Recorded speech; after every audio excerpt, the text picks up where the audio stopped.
จะฝืนน้ำตาลละบนนี้แล้วก็คือเว้าเรื่องอีบ่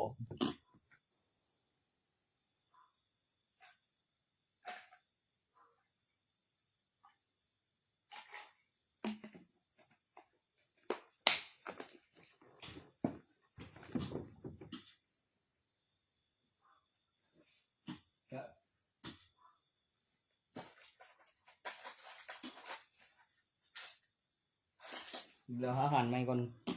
แล้วคือคักก่อนมันเทมันแมว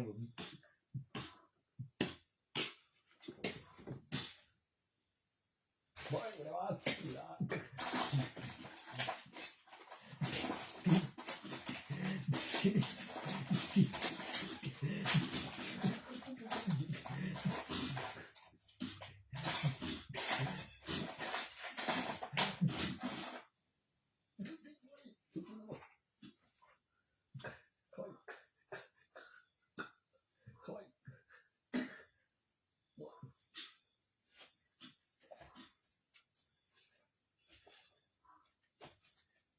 đi vươn qiềng trai được đó qiềng hay tôi vừa khẩu nghe cửa là tôi thấy ăn rồi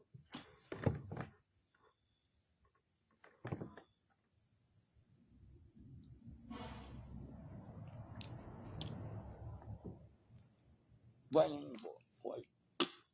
quan điệu tầng trái mấy em đây gặp mấy em tôi biết là mình ai bạn ôi nắng tuyên bên tay là được bạn các người bạn thuốc ngủ đấy dạ bơ xì làm rồi em nghe một buổi tin với anh gì sao đấy em ô bơ cơm em bơ sự bọn này sai vào mình sai này thôi đến đây đây phải nói không không tốt được tao vậy bố những người gì đó bố những người bố đó chốt bó nghe đi bơi tiền mà cho tới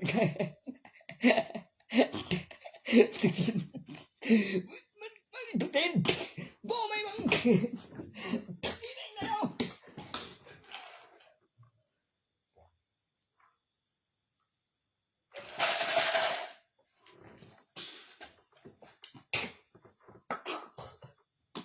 bố mày đâu tự tin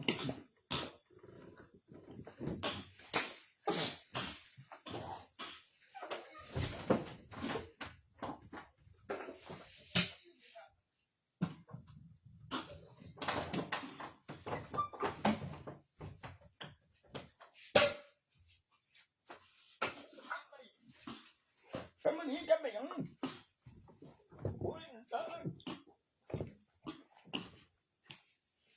cái gì cô với anh cô đây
ก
ูจริงแล้วแม่โอ้ย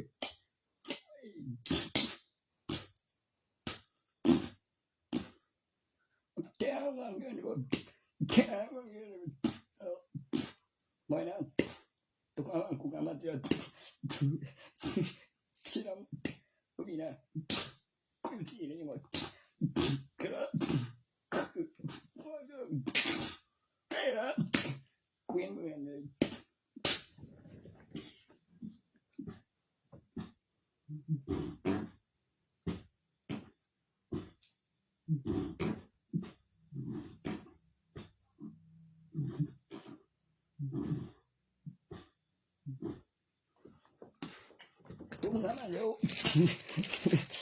Ngama leo wa chadu wa de badum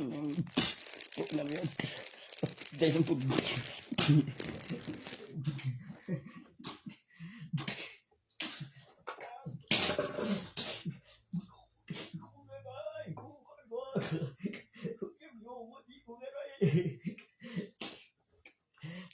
Kau yang nak mana lah Kita jauh mereka mana mengan.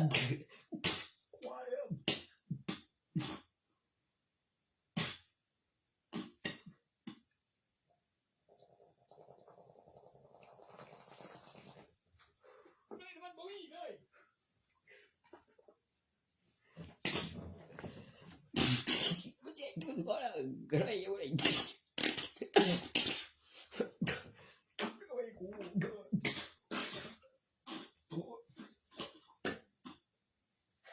Tôi 2,000 này liệu cứ tôi bỏ quay cấp chỉ bỏ khỏi thử đủ cho thằng côที่3มันก็ยังสอนกูกับขนาดถึงมื้อที่3 4 6ตัวเก่าที่แรก13ในรอบหนึ่งเดี๋ยวอีกรอบหนึ่งของอัตราดอกของถึง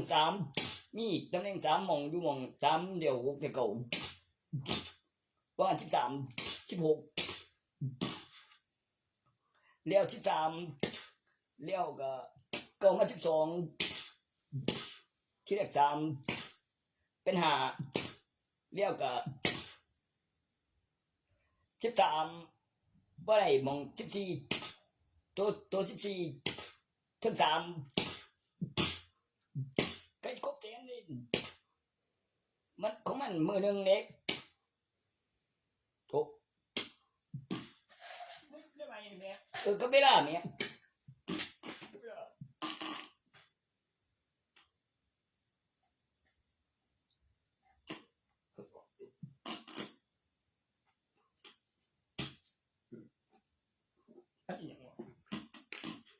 มีเงินมีของมึงเฮ็ดให้เบิ่งดูกับใครโตสุดใหญ่กับมีของ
มีเบิ่งว่าตอนมีเบิ่งนี่ก็ได้แล้วก็มีเงินเด้เดี๋ยวมีครั้ง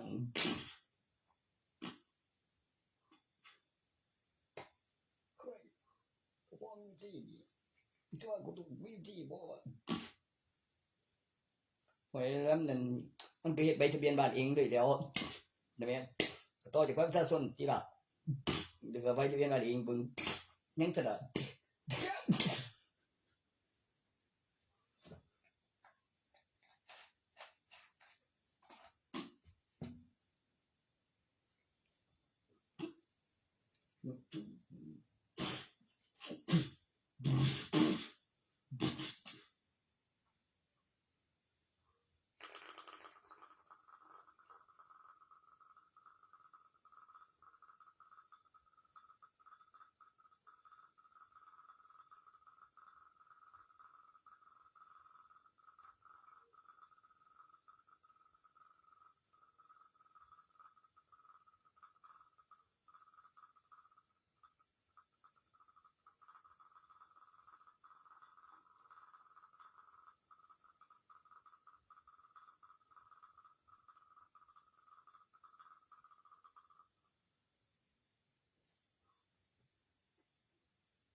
มันตายไง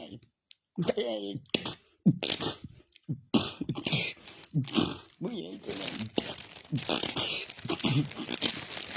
ตายไงจะกูยินกูเชื่อแล้วบอกตัวมึงนะบอกเก็บตายเลยเก็บมันมันก็โอเคมึงไปเลยอันตรายนะไม่ปีที่เริ่มอะไรเนี่ย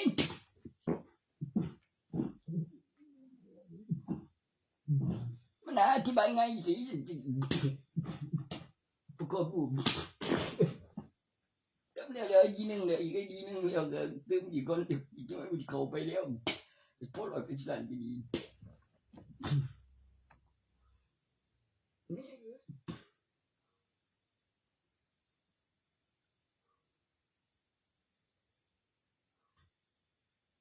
ดีมาบ้างกลางกูมันก็ยิงผลไว้หมดไม่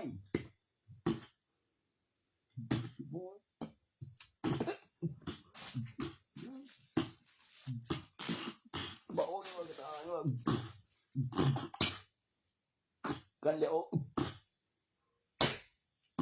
ก็บ่นบ่แต่ว่าบ่มีคือตัวไหนแล้วมีมึงแล้วมีแต่แล้ว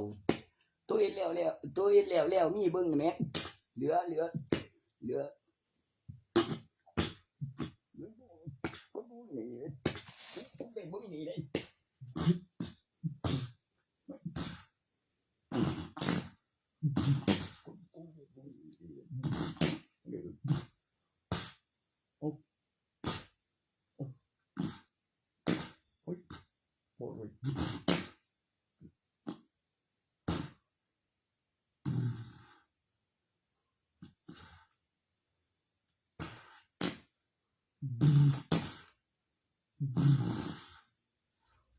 ตัวแจ้งแปดพันเย็น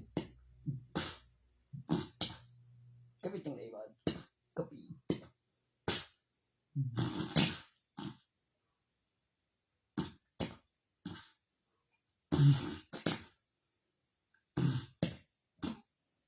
เขาได้เงินแจ้งแปดพันเอาเนาะ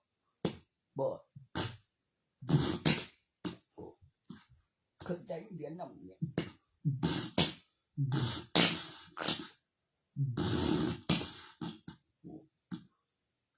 ดูเขาดูแต่ละวัน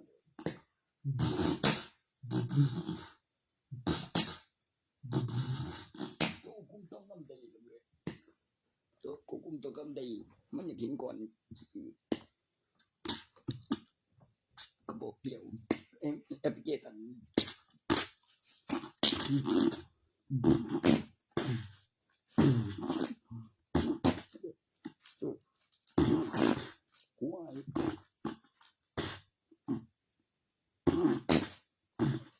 กูแล้ววัน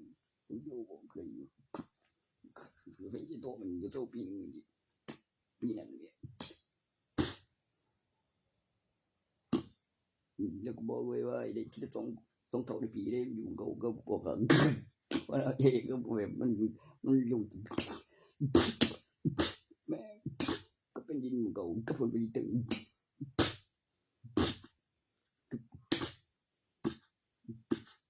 บอกตัวร่างกายโซ่ตายเนี่ยบอกให้โตแล้วก็เอาไว้ได้ให้โตให้โตมันคือบอกไว้นั่นแม่ก็พี่เมฆจัน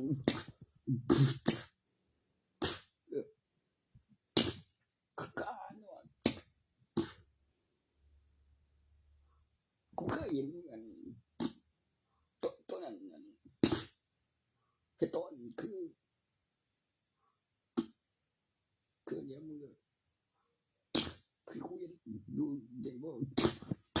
กเสียง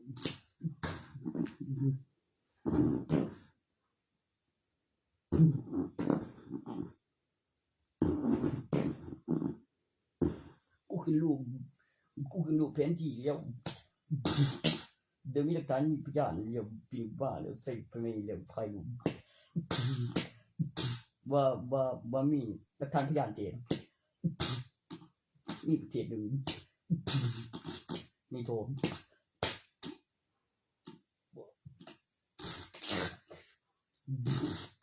เดี๋ยวกับเบิ่งจีเอ็นรูปทรงมันบ่ไกลกันไปได้ก็แบบเบิ่งขอบมันกลุ่มก็เป็นนั่นแหละมันยิงไปเลยว่าไอ้โจมนั่นแหละโดนมันมีฐานจับ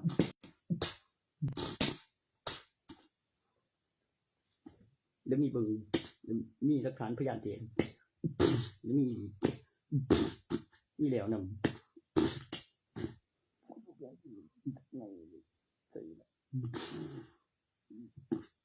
โอ้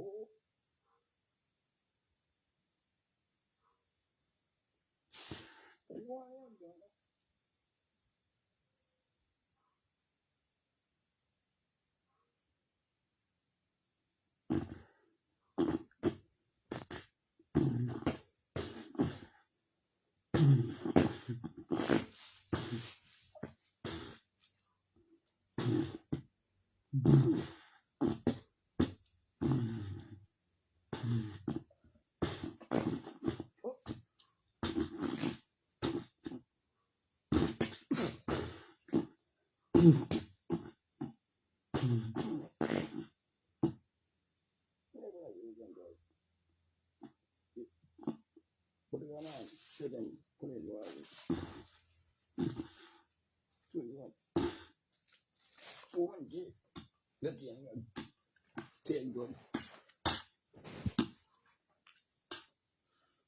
เป็นยังมิตรบาล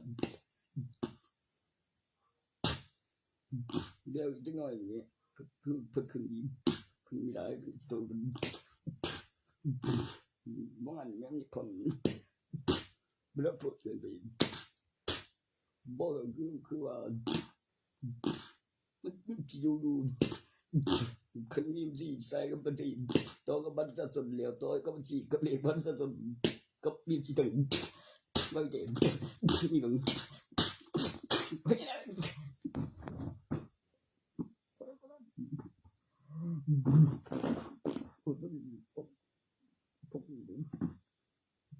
ต้องไปยืนดูสิ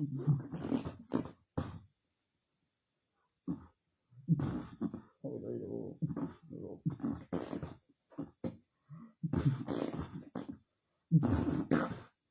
ตัวนี้บุเรียวปูเจียนปูเดียว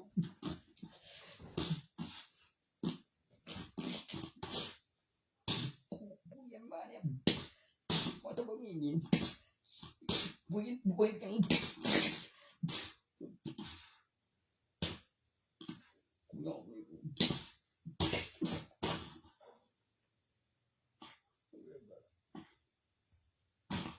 คุยต่อเลยมันได้อะไรมันบอกว่ามีกูจะจริง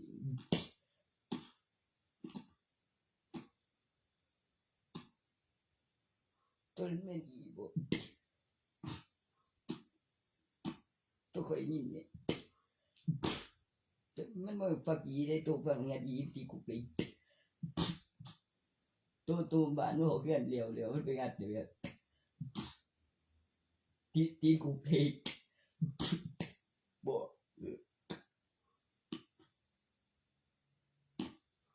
มึงงัดห้องจำได้แล้วข้าต้องงัดห้องบอกก็ตอนนี้แล้วได้ก็คือยืนเบิ่งดีแล้วก็เอาไปฝุ่นนั่นมันก็คือกันมองคือดึงก็โดนเดี๋ยวเบิ่งนั่นมองเพื่อนตัวตอนนี้เนี่ยเดี๋ยวไปทั้งพี่เสื้อบอลนี่โป๊ะนั่นตอนนี้เนี่ย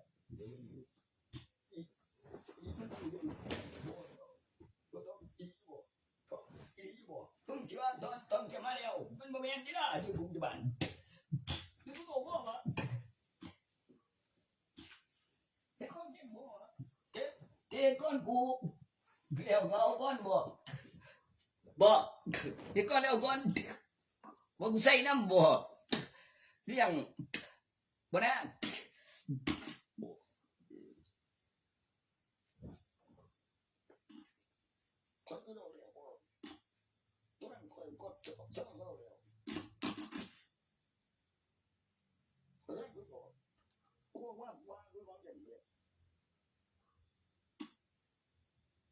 มีสองเนี่ย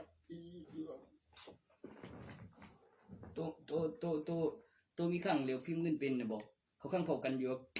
แต่กับตัววันมีข้างเหลียวพิมพ์เงินเป็นบอกเหลียวตัววันมีข้างเหลียวพิมพ์เงินเป็นเขาว่าแต่นี้อยู่หรอกเนี่ยว่าเงินแต่นี้เลยบอกแต่นี้บอกมันก็ถึงกันโอ้ยแม่งก็มันดีก็กูแม่งก็ยังไม่แต่นี้อยู่โอ้ดีบอกไม่แต่นี้เนี่ย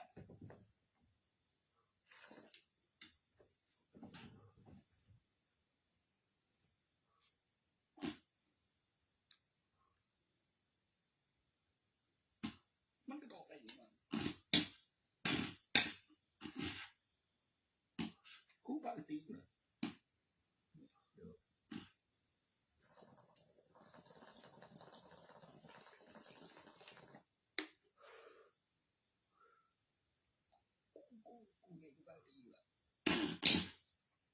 บ่นะคือเจ็บอีกนะ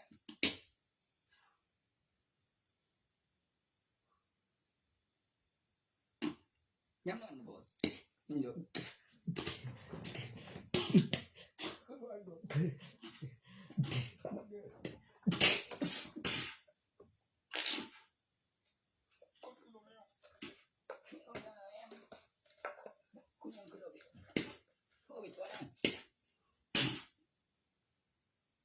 คนเปลี่ยนหน้าบ่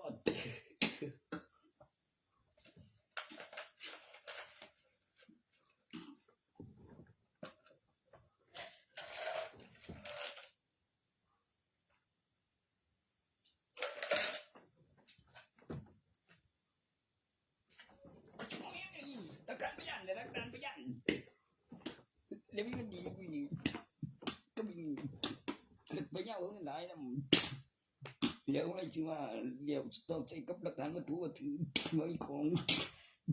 แล้วตั้งค่าหรือของกำไรนั่นมีว่าเสียงมีกองโจรบ่ต้องเปิดเงินไงเอาทั้งไงมีกองโจรมันน้อยเขาบ่จัดไงเจออยู่โอ้ทีเดียวกูจำบ่บ่ไปเจอบัดกูบ่เขากูเสือจะนี่เรื่องคืออยู่คือมันเจอแนวเดียวไปเที่ยวดิมันเจอเลยนะตัวก็ว่ากูตึกสั่งมันก็สิโทรกันคือมันกันจริงคือกันนึงเดียวมันเนี่ยตันเดี๋ยวมันก็มีพยานไปบิดโตโบแล้วก็ไปเที่ยว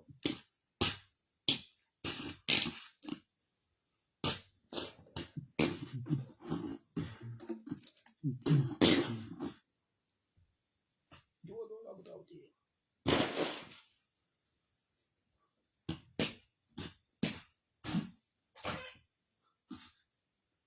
ยังบุกเขาแม่กูเคยคนไม่ถูกแม่พวกข้าตัวนั้นนะบ่ก็จริงเลย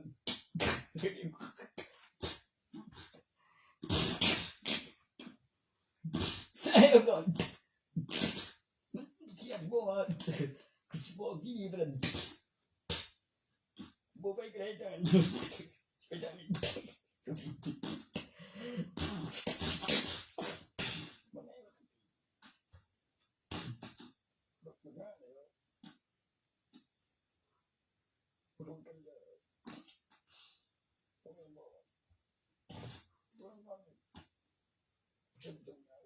บ่เรียกชื่อว่าถูกก็มีบ้าง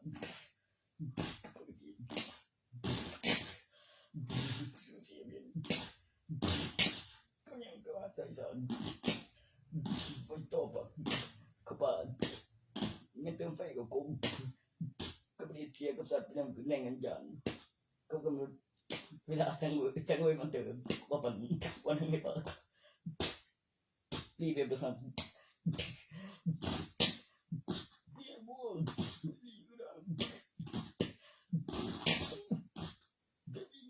เย็น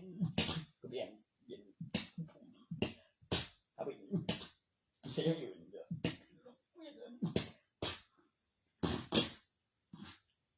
ว่าจะว่าอะไรอย่างนี้กันมีบุญมีเพื่อนบ้าเปิดตรงนี้เกิดก็มีที่พิจารณ์มีหม้อตัวก็มาไปก็มีหลายวันเลยก็ว่ามีหลายวันเบิ่ง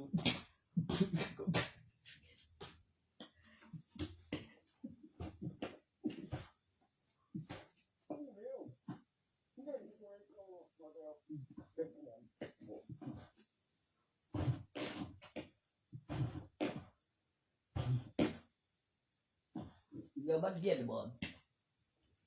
ก็บ่โตเดี๋ยวโฟนคือเด็กปันจังเรียนบัด ทางไหนก็ไปเดี๋ยวติดเน็ตแล้วอยู่ถึงก็ปั๊บจนเน็ตไปก่อน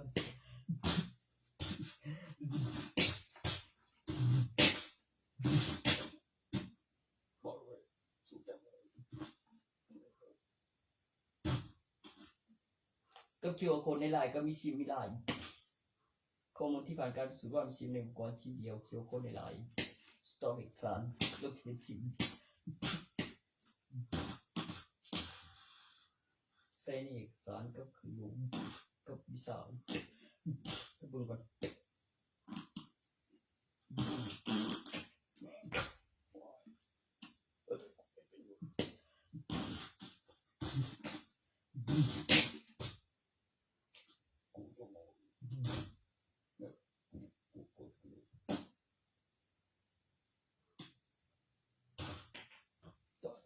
ตัวเปลี่ยนซีโกเปลี่ยวโพดแล้วโพดเฮ็ดระบบเครื่องหมายไทยเครื่องหมายซีโกสิที่ของทางแล้วโพดเลี้ยวปินใบนึงมั่งแล้วโพดไทยใบนึงเข้าไปในโพดเลี้ยวตึงเจอกันแล้วโพด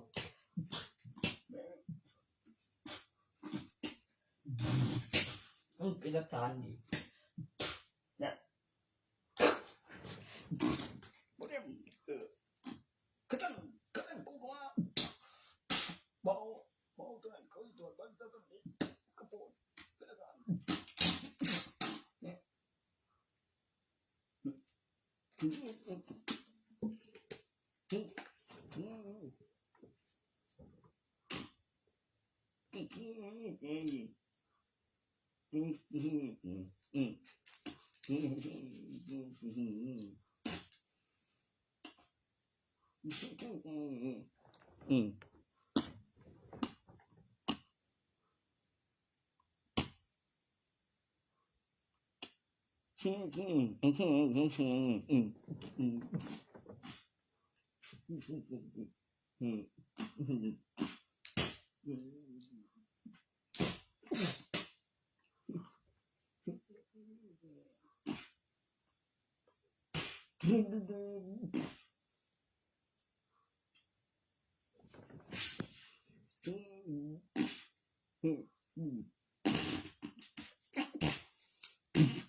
แม่บ่ได้เจ้าเนี่ยขึ้นไปแล้ว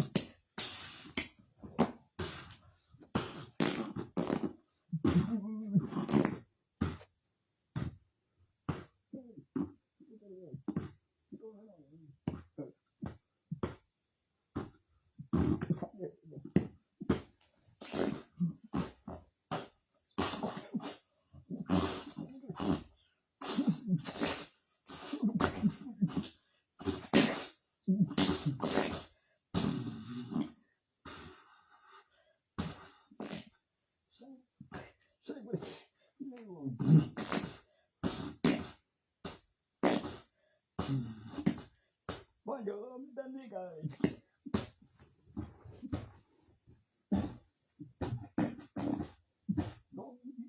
ยัง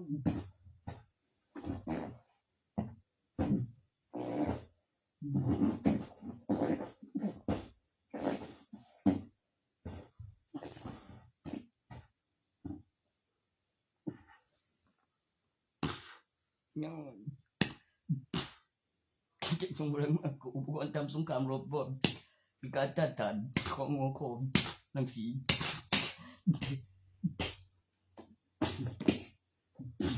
แกมา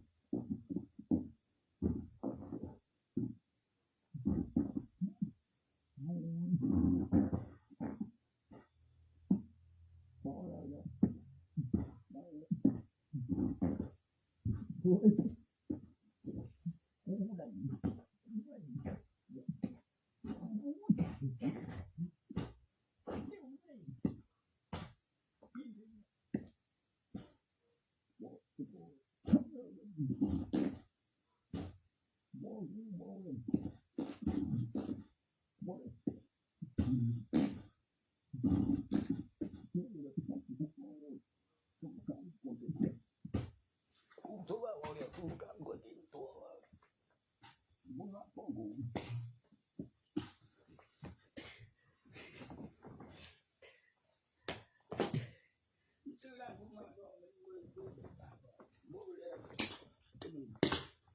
มันเลยถือพวกมึง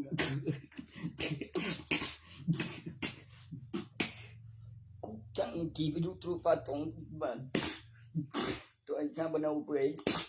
กูช่วยต่อกูกับสารีก่อนเด็กก็เวลาก็ได้ดูกับมองกระทั่งเลี้ยวก็ดูแบบวิดีโอแล้วมองยิงที่แม่นสั่นไปก็เลี้ยวคือมันต้องนอนฝืนดิมึงตัดตัวไอ้คนเอานี่เว้นยอมเพียบกันนั่นได้บ่มตายตอนจบแต่บ่นย้ายมันติงตอนถ่ายจะเป็นหนึ่งในใจล่ะโอ้ยมึงเห็นกูบ่แต่ปงไม่เพียบเป็น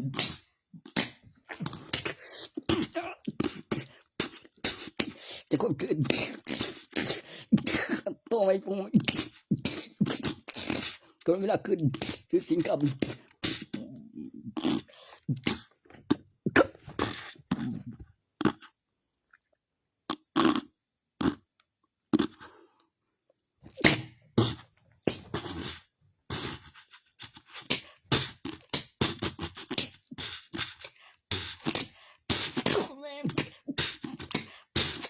เรียกว่า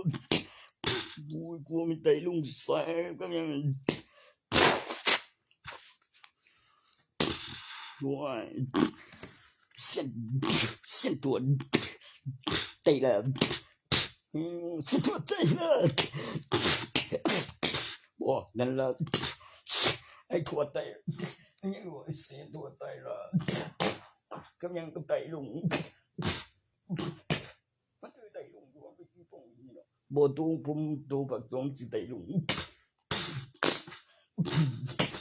บูยเดี๋ยวเป็นยังไกลไปยาโอ้บักอันสิยังไตเสียนทั่วไตล่ะของติเสียนทั่วไตแต่ละติก็ยังไตลุงจะเป็นหนึ่งไตล่ะจะเป็นลาซาจะเป็นเจ้าของจักรวาลโอมาเติมเจ้าขี่พายุทะลุฟ้าแม่งบ่มึงยิงบ่ขี่พายุทะลุฟ้าสองได้ปาโตปล่อยถึงกูมานานกับแม่งก็มึงก็ปาเตยปล่อยแม่งบ่บูปล่อยแม่งเดี๋ยวถึงตัวอยู่บ่กันได้แดงหมดเขียนที่เรียนมันกลัวจัง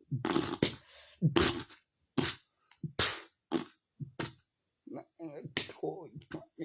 แล้วมันต้องการทีมก็แม่นบ่บ่เอาเดี๋ยวมันหาวิธีมันเรียกสิลิงเขาเจ้าเฮ็ดเป็นเด้อกูจะเอาไปเฮ็ดโอ้ยตัวนั้นกูจะไปครึ่งโอ้ยเจ้าบ่ได้ตอนฟื้นมันมี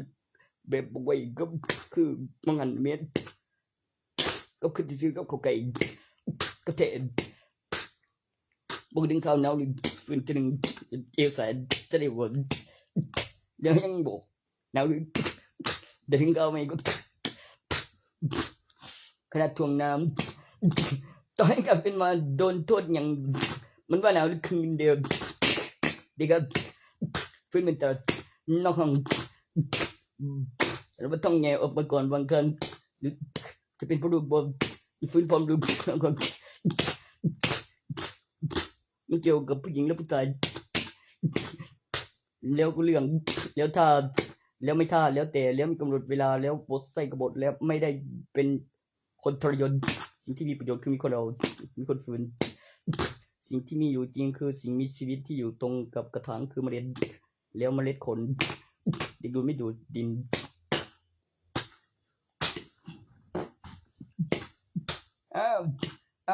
ใต้ไอ้ห้องใต้ราสร้างนี่เบิ่งว่าแต่จะไม่ขยับมึงทำไม่ได้จริงยกใต้ล่ะในยุทธภพนี้กูจะใต้ล่ะนี่คืออะไรคือทั้งอดีตและปัจจุบันแล้วเหนือสวรรค์บนดินแล้วอยู่บนบัลลังก์นักห้องเต้หาทางแปรรูปปลูกเสกซื้อแต่ละคำมาก่อนว่าอย่างไรจะไปทำบ้านแต่ไม่ใช่จะเอาไปทำแกนใบแว่งนะดึงครั้งเสร็จก็จะดึงเครื่องบริษัทวันครั้งไปสิแบกบอกมันทางนี้แต่ทางนี้มีรัฐบาลกันเมืองอีกกันชีวิตมีรัฐบาลกับเรื่องกับการรัฐบาลกับเรื่องกับส่งวิดีโอหลักฐานแล้วมีรัฐบาลเกี่ยวกับข้อมูลการพัฒนายุคสมัยบันทีเวลาแม่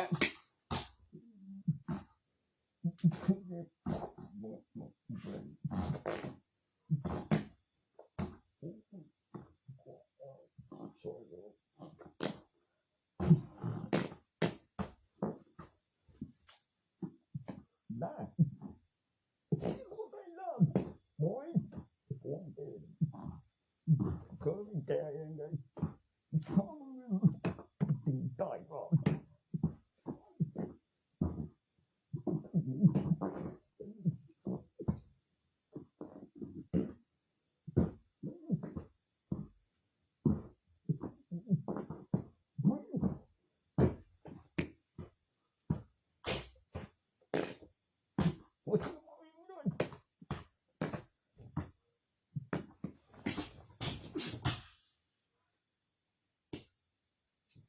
คือลูกวิญญาณโดน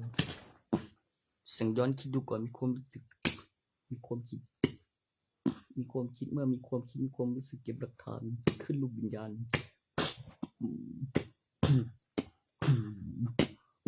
สัญญาณเธอแล้ว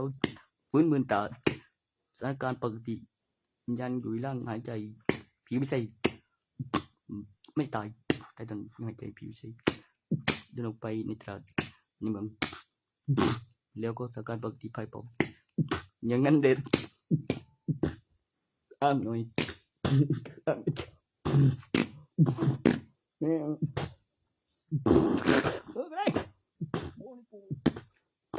ใช่สามถึง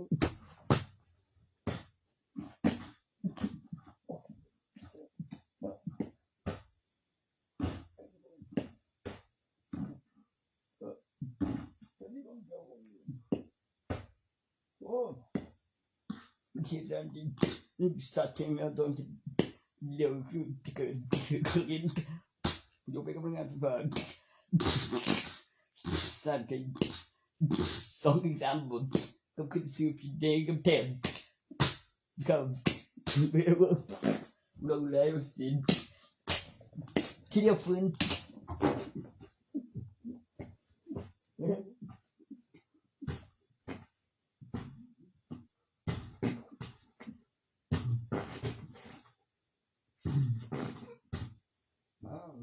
เอาผมขึ้นยอดเลยมาเลยมาเลยตักขันยันเจ้าทำตายเป็นลงของคุณ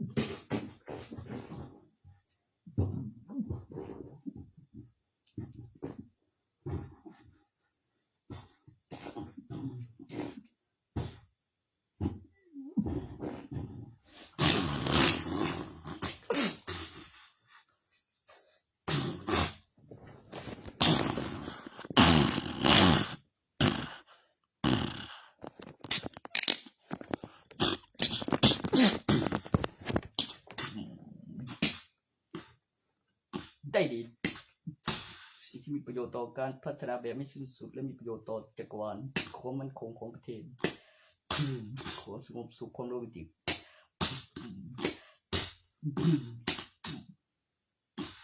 ดัชนีบูซิน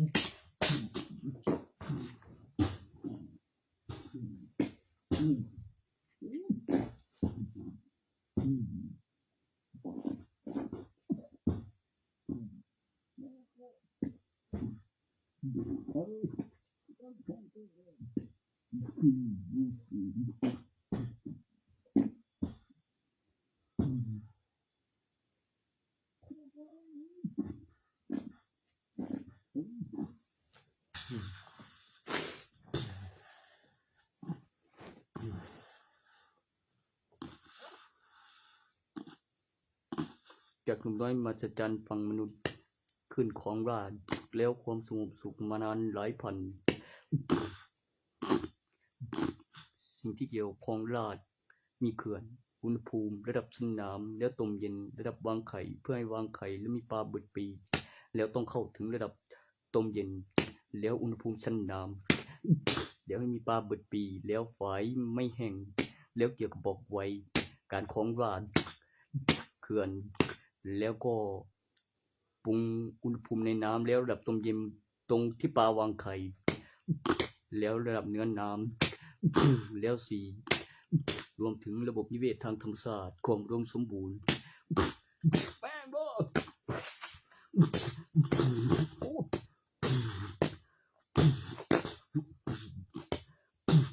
แล้วฝนตกลงมาใหม่เพื่อไม่ให้เขื่อนแห้งเป็นการบอกไว้ไอตัวที่คลองเนี่ยแล้วได้กินตลอดปี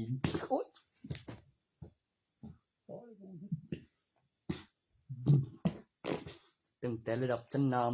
ำอุณหภูมิของระดับปลาวางไข่สายพันธุ์การที่ค้นพบของที่อยู่อาศัยรวมถึงสัตว์น้ำแล้วก็สัตว์บกวิวัฒนาการของสัตว์ประเสริฐอยู่เหนือบ่วงโซ่อาหาร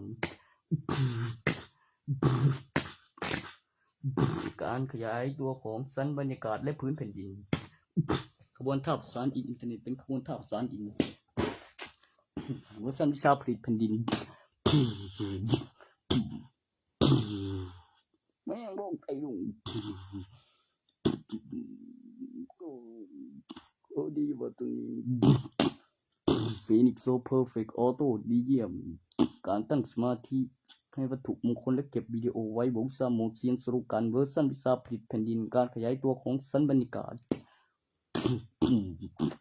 เพื่อความสมดุลของจักรวาลที่สมบูรณ์แบบดีเยี่ยมสาธุ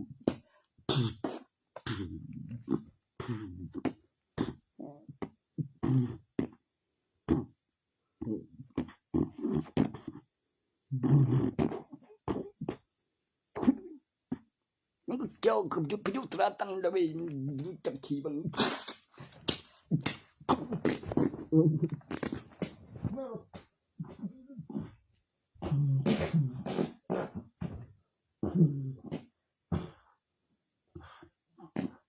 แม่งพวกดับทรีมูส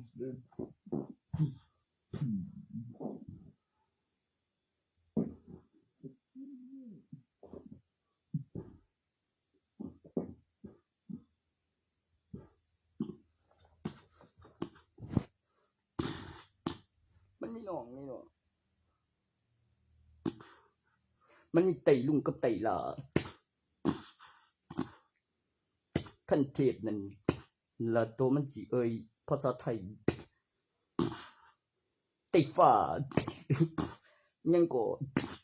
ตัวจะไต้ฟ้าก็ยังเบื้องหลังแล้วยังก็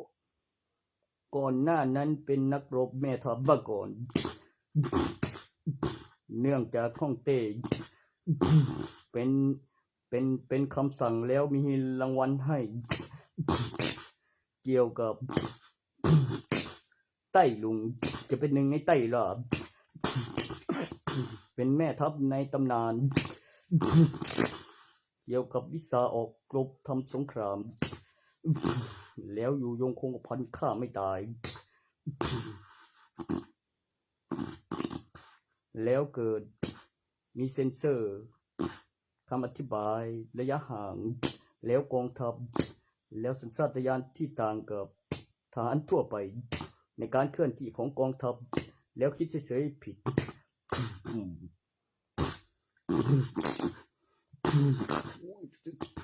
สมัยจีน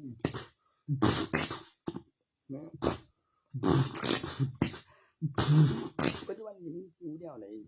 หาตำแหน่งที่อยู่อาศัยโดยนับทีละหลังคาเรือนแล้วขยายตัวขึ้นแล้วเก็บที่หลังคาเรือนอย่างละเอียดตอนโตและมีฐานตำรวจแล้วเก็บเงินแล้วก็ไม่ได้ฆ่าเอาแล้วผู้รู้เรื่องแล้วมีกฎหมายแล้วพิสูจน์ได้ว่าหลักฐานพยานใบทะเบียนบ้านขึ้นรูปบัตรประชาชนมีใบทะเบียนบ้านในบัตรประชาชนแล้วก็ทำเนียบรุ่นเพิ่นเรียกหลักฐานเวลา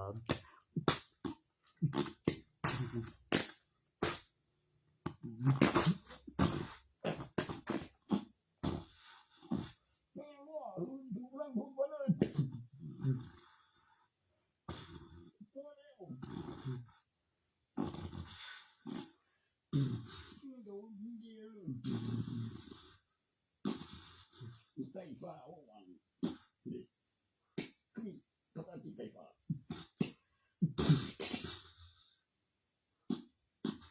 ไต้ฟ้าร้อยอสูรแม่งบ่ไต้ฟ้าร้อยอสูรแม่งบ่เอาบ่ไต้ฟ้าร้อยอสูรนี่กู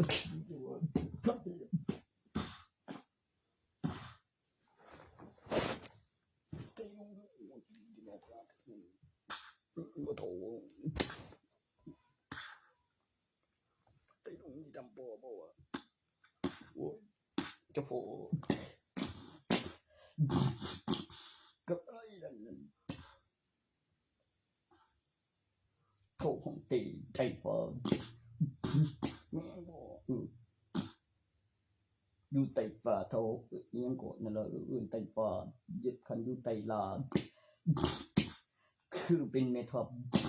คุมทหารไต้ฟ้าโอ้ยไต้ฟ้าท้องเต้เดี๋ยวคือมันก่อนแม่งบ่ชมสงได้บ่บ่ขายเนี่ยสึกดินแล้วมึงสัวอาหารแล้วยังเดี๋ยวกินผืดกินเนื้อเกือบได้แม่งบ่โอ้เสือเขียวนี่บ่แม่งบ่ทันมาบ่อนเลยมีเจ้าถิ่นกับสัตว์ของความเชื่อว่าเป็นมังกรที่มีอายุที่ต่างกับงูแล้วขึ้นลูกแล้วกลายพันธุ์จากสัตว์เลื้อยคลานแม่งบอกว่าโอ้ตัวนั้นเจ็บหางนะบีแล้วอยู่ในคาบของมนุษย์เป็นพลังตัวนั้นมีดินน้ำลมไฟเลืออากาศแล้วสามารถควบคุมแร่ธาตุได้ในอากาศและประโยคแล้วไฟฟ้าแล้วฤดูกาลที่เลี้ยงไว้เกี่ยวกับความยาวฤดูกาลกิจกรรมแล้วฤดูกาลของอุณหภูมิความอุดมสมบูรณ์ตัวที่ได้แล้วได้ถึง2 เท่าของการหยุด1 ปีในปีนั้นเป็นอย่างคือไม่รู้ดีมันตาย แล้วถึงตายด้วยไม่รู้ยังไงแล้วพระเทศตอนบอกแล้วเลี้ยวรอบนนี่หูไหลเลยคิดออกต้องได้ทีละ2 เท่าเพราะยังทศปีไม่ได้ทีละ2 ปีแม่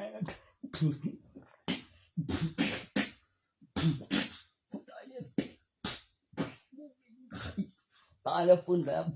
ขอพระราชาเลยเมียงโอ้ยรีแมงเลยเป็นคนแก่ได้ไงตั้งยันแต่2 ร่างในโรงขึ้นซิลิโคนเปลี่ยนใจบ่บ่คือรูปถ่ายเหลือสิลงทะเบียนจริงก็พอดไหลมือประกอบชื่อคนมีเลี้ยงของเลี้ยงปอมมือนึง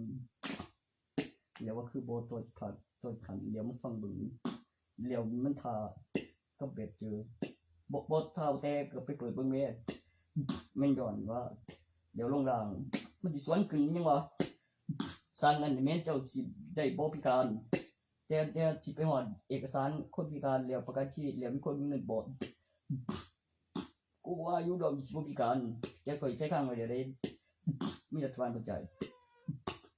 มีอย่างนี้เครื่องเดียวอีกเด้ต้องกายพอดูปุญญาณไหมคือลุมยันจะหายเป็นกระเป๋าสีตรงนี้กองก่อนแล้วเมื่อเวลาแล้วยันความคิดเดียวก็มีความสุขแล้วคือลุมยันเดี๋ยวก็ฟื้นตอนเช้าเขาถึงจะไม่ใช่ผีถ้าตอนคืนแล้วเนี่ยตอนกลางคืนเนี่ยบอกครับผมคิดอยู่มันก็มี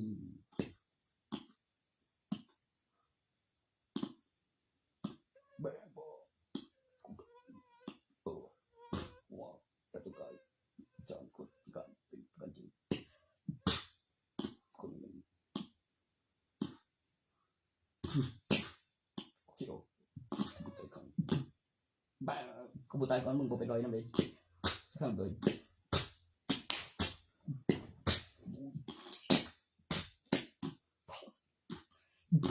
เหตุการณ์มันไม่ยัง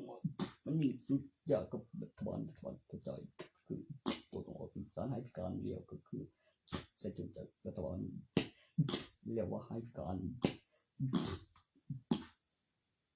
แต่บทวิญญาณเรียวคือที่ตามขั้นตอนแบบกำหนดเวลาคือมีกฎหมายแบบถือศีลแต่ได้แบบบอกดีไปบอลพลังโบไว้ขัดใจดึง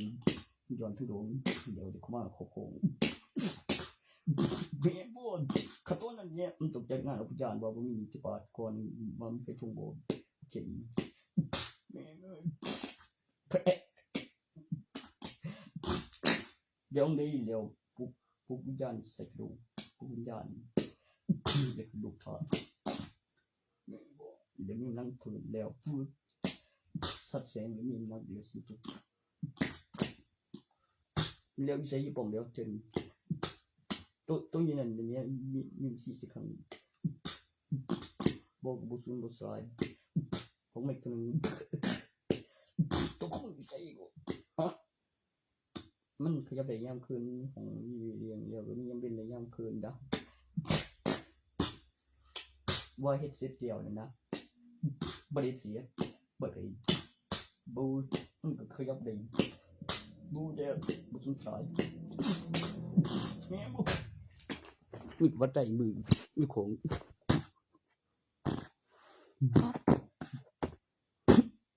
การเจริญเติบโตและข้อมูลการสะสมของพลังเป็นไปกันสะสมของพลังในข่าวแบบรูปแบบตัวอย่างการจดจำการพัฒนารัฐบาลยุคสมัยแล้วข้อมูลที่มีการจดจำการพัฒนาของพลังเป็นรูปแบบตัวอย่าง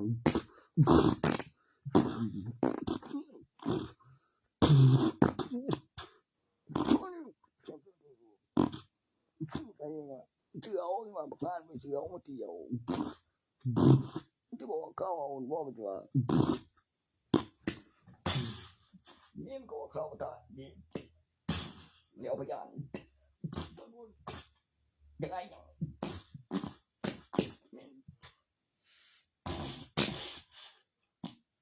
ยังไง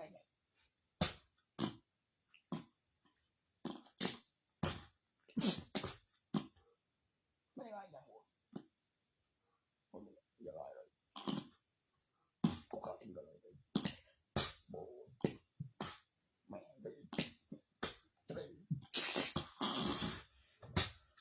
ปู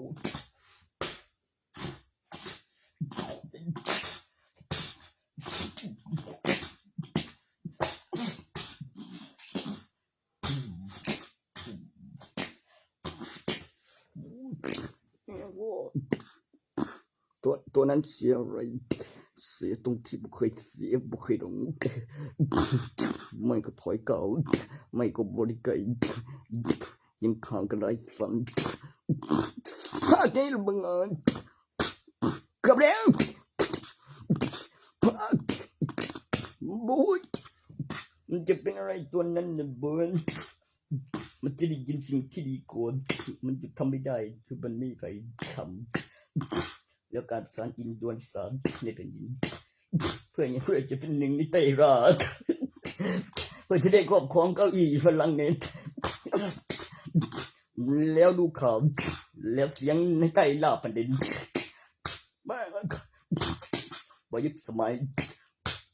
คุณได้สินั้นเดี๋ยวดีหุ่นเป็นพุ่นไว้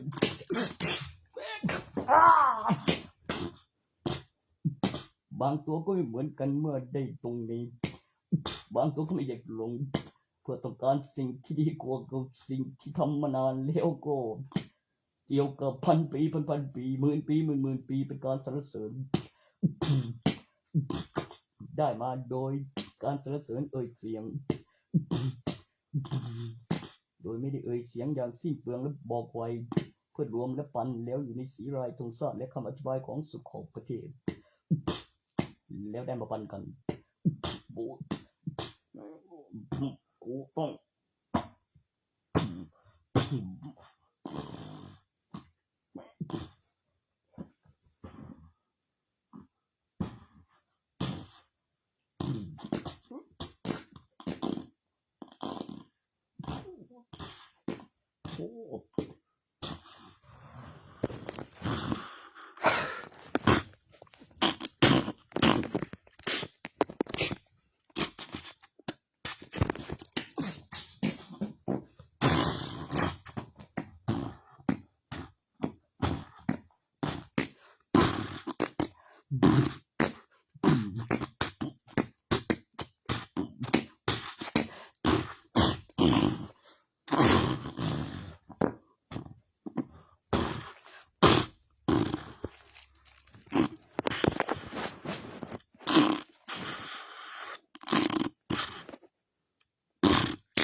ไอตัวที่เกี่ยวกับสิ่งที่อยู่ข้างในปากมังกรแล้วมีน้ำข้างล่าง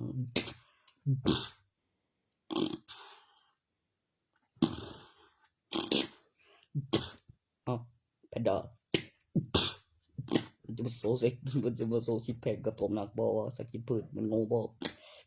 ตั้งนั้นท้องคือประเด็นบอกแล้วอะไรบอกแต่กูไปเปิดดูแล้วกูว่า มันเจอเหมือนปลาปองหรือปองเปาเนี่ยข้างในแล้วให้เติมเองมันสักจะอยากอุกวยก็อะไรได้ซีฟูดความจริงแล้วโปต้องพิสูจน์ดูก่อน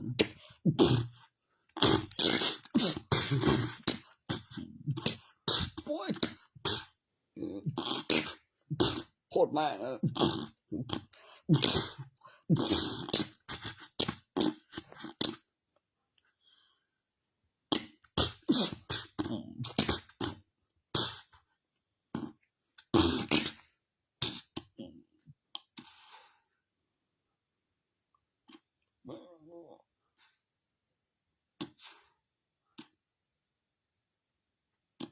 ต่อจากนั้นลูกแก้วมังกรที่อยู่ในถ้ำเดี๋ยวที่ซ่อนไว้กับพระธิดาว่าไต้หลุงเอาไปแล้วทำหายในสงครามแต่ไม่ใช่แล้วความจริงถูกเปิดเผยว่าซ่อนไว้ในปราสาทแล้วในวังและได้มาในกล้องจรกล้าแจ้งโปรดเรียบร้อยสิ่งต้องการอันถัดไปนะแสงที่เป็นลูกแก้วเป็นแสงที่มืดดึงพลังงานแสงและเป็นแสงที่มืดเป็นเวลากลางคืนมีกลางวันและกลางคืนมีเวลาพักผ่อนเกี่ยวกับน้ำมันโดนความร้อนเป็นน้ำมันอยู่ดีแสงที่เป็นแสงที่มืดแอสพาร์ตพลาสติกเป็นแก้วผสมแก้วมีสารแล้วน้ำมันเป็นน้ำมันอยู่ดีเป็นส่วนผสมแล้วกำหนดเวลาขึ้นรูปส่วนผสมนำไปฟ้าเป็นแสงที่มืดดึงพลังงานแสงโดยแม่เหล็กแก้วแล้วเคยโดนแสงและเก็บพลังงานแสงเป็นการเปล่งแสงที่ระยิบระยับเป็นการปลุกเสกมากแสนบรรยากาศสันก็แสงบานเหรียญ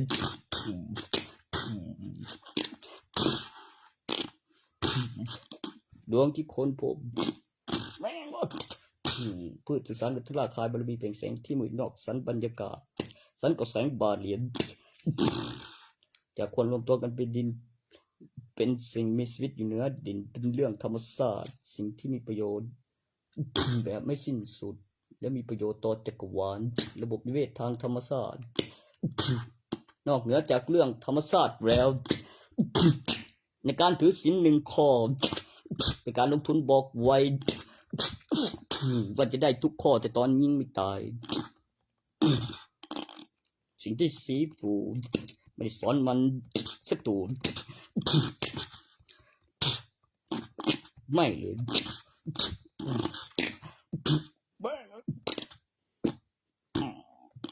ส่วนอุกวยตอนนี้สงสัยจะไปโรคจิตสันโดษไม่มันก็รอที่เรื่องใหม่ไม่ก็ดังไฟไม่ก็ต้มน้ำดังไฟร้อนแม่แต่ดังทองอันสุดยังนั่นแพนด้าว่ากินฝืนมันคงแน่กว่าเนื้องอนมาทำซุปตักนังท้องคือเป็นปันได้บอกว่าเป็นตอนเนื้อมันบูเป็นอะไรอยู่เว้ยจะเป็นยินและยางเป็นจะเป็นหนึ่งใจละอยู่มานานกว่านั้นก็กลัวโตสัตว์เลือดคนสัตว์กินฝืน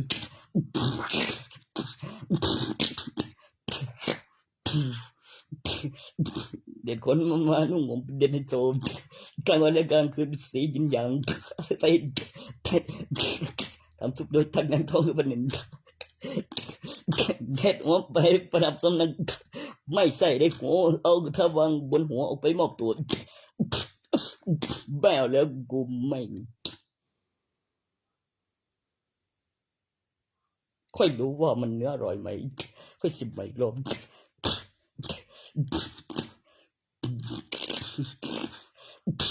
บอยส่วนอุกวยสักนี้เรียบร้อยอีกนางก็ฟื้นกำลังยินอย่างว่าตะเก็บไม่โปรดสวยแล้วเมื่อกี้นั่น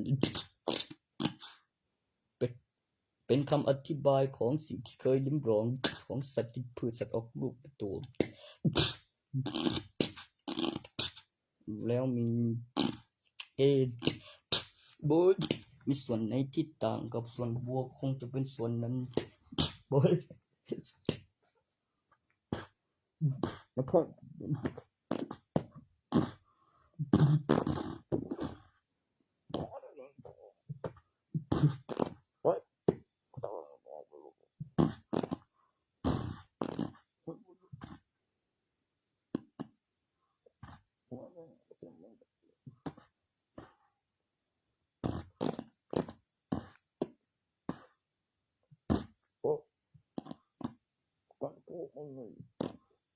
มันเป็นคนง่ายใช่ไหมนานๆไปบอกโดยมีกล้องจอดสวมดอกสำเร็จการแล้วตามไปตรงนั้นเดี๋ยวเป็นอย่างเกี่ยงคือสั่งร้อยคนค่อยตับอีกเดบโดนมันก็พอต่างกันไปได้กับลีลาสัตว์ตะกร้าสองตัวเลี้ยวเรื่องต่อจากลายดาวเป็นเสือดาวผมวายันกาศหลุดมาแดกเบิร์ดแม่อย่าไปโดนโอ้ยแม่ตอนจบต่างกันไปเลยต่างกันดู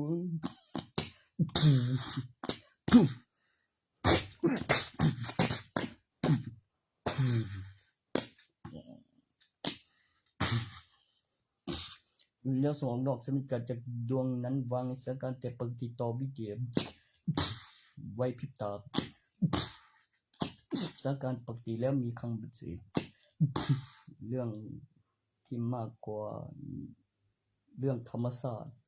หลักฐานการเจริญเติบโตของประวัติลายนิ้วมือเพื่ออะไรบอกเพื่อโซเพอร์เฟกต์กินใบกินดวง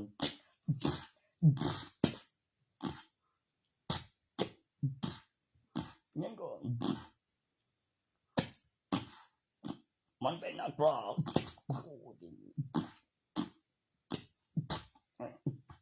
บูสักกันเปิด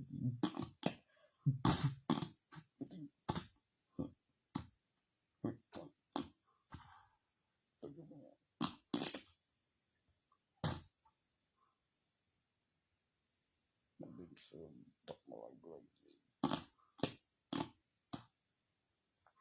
ไอ้พวกนั้นมัน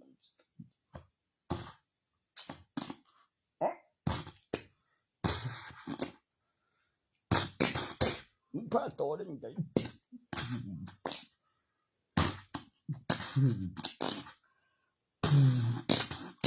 ไม่ได้เข้าไปในประตูยมโลกใต้ลงแล้วก็สวดใจจิงกาเด่นเป็นประตูยมโลกตัวที่ยังไม่ได้เข้าไปโตคือโปมแล้วพอแล้วก็นักรบมังกรในสำนัก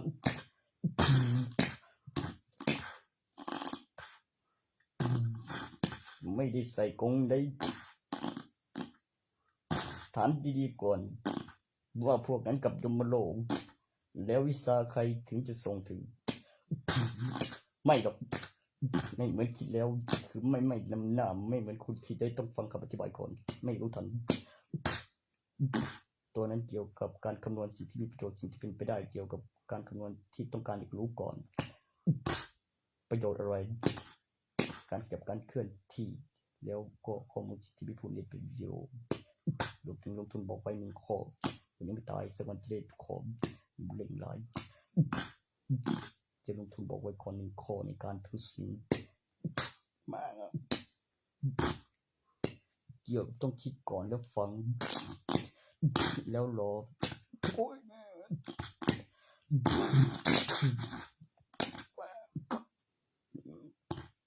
งานนี้เนี่ยนะมันเรียนแบบเจ๋มากเลยไม่นานก็ถึงแล้วตัวไม่ใช่แบบไม่ได้ฆ่าตัวตายไม่ใช่ภัยมันมาแล้ว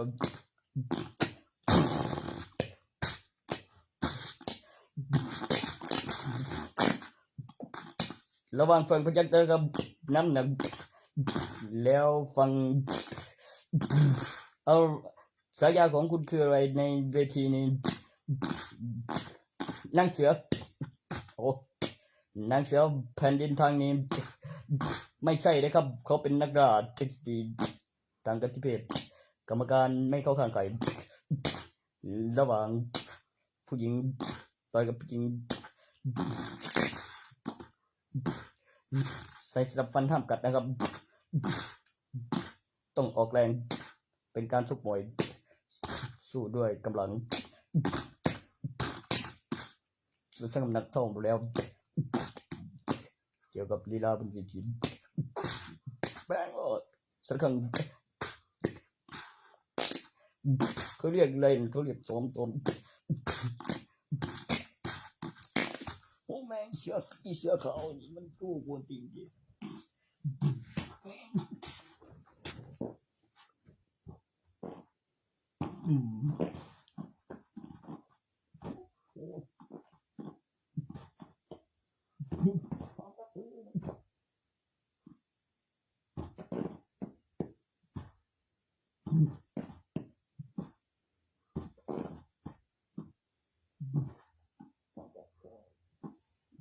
หรือจะกัดบ่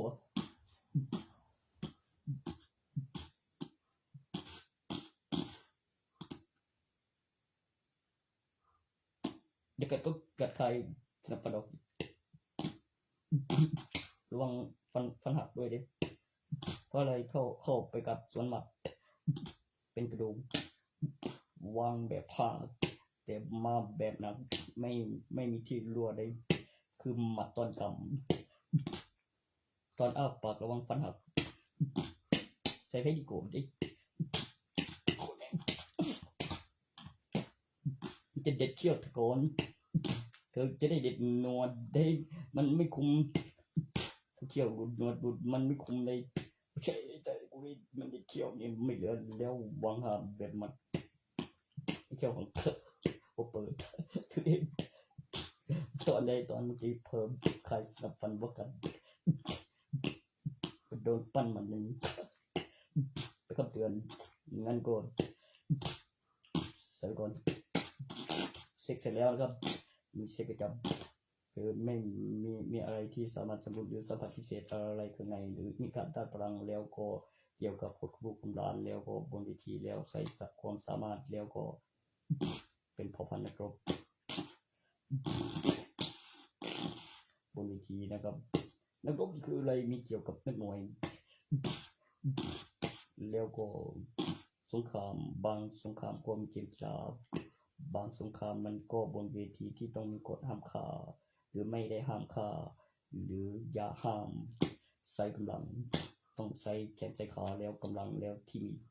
แล้วมีเวลาใครเหนื่อยก็ว่าไปตามเหนื่อยครับเครื่องป้องกันเพื่อไม่ให้น็อกกันง่ายหรืออยากน็อกกันง่ายก็ถอดนวมคาดเสื้อให้เบี้ยงบนนับ10ไม่พอให้แบบกดนับ3เดี๋ยวดูซองใครว่านับ10กดนับ3งานนี้ฟังทางพยักเขาแล้ว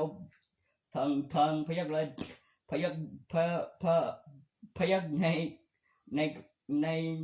กระปุกเพชรดาบอกไม่แล้วกระปุกเพชรดาสอง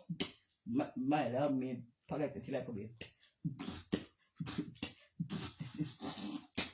แล้วก็มีกระปุกเพชรดามาภาคแรกทุเรศนิดนึง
ต้องใช้กำลังบอกดีๆเป็นนักมวยบอกไม่ได้ห้ามใช้กำลัง